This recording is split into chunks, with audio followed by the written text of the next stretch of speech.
আজকে আমি নিয়ে আসছি দারুণ মজার রান্নার একটি রেসিপি। আসসালামু আলাইকুম। আমি এখানে 5 পিস মাছ নিয়েছি। এগুলাতে হলুদ, লবণ, মরিচ, আদা বাটা, রসুন বাটা দিয়ে ভালো করে মাখিয়ে নিচ্ছি।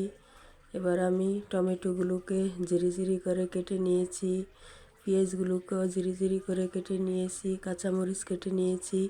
এবার এগুলাকে হলুদ, লবণ দিয়ে, মরিচের গুঁড়ো দিয়ে হালকাভাবে একটু মাখিয়ে নিচ্ছি।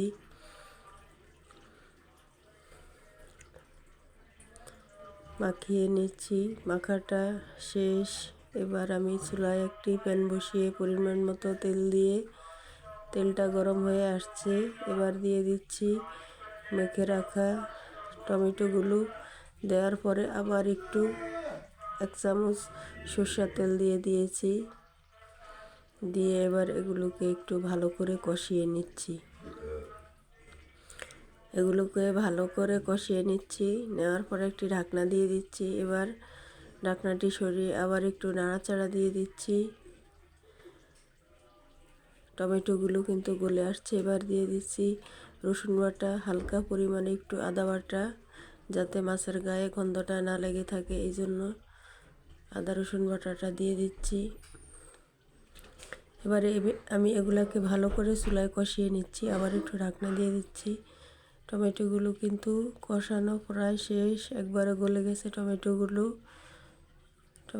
গলে গেছে। এবার কিন্তু মাছগুলোকে দিয়ে দিচ্ছি। মাছগুলোকে দিয়ে কিন্তু একটু ভালো করে কষিয়ে নিতে হবে, যাতে মাছগুলোর ভিতরে মশলাগুলো ভালো করে ঢুকে। এতে কিন্তু খেতে অনেক মজা হবে।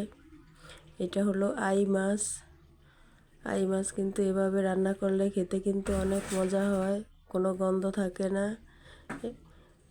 এবার আমি এগুলোকে ভালো করে কষিয়ে নিচ্ছি। চুলাটা কিন্তু একবারে ফুল হিটও দেওয়া নেই, মিডিয়াম আঁচে রেখে দিয়েছি। এবার এগুলাকে ভালো করে কষিয়ে নিচ্ছি। এবার আবার একটু নাড়াচাড়া দেওয়ার পরে এগুলা কিন্তু কষানো হয়ে গিয়েছে। এবার দিয়ে দিয়েছি পরিমাণ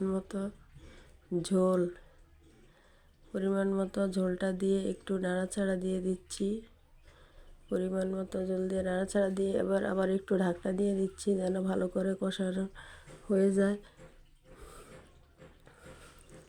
এগুলা কিন্তু মাখা নামিয়ে ফেললেই হবে, বেশি ঝোল রাখা যাবে না, তাহলে কিন্তু খেতে একটু মজা হবে না।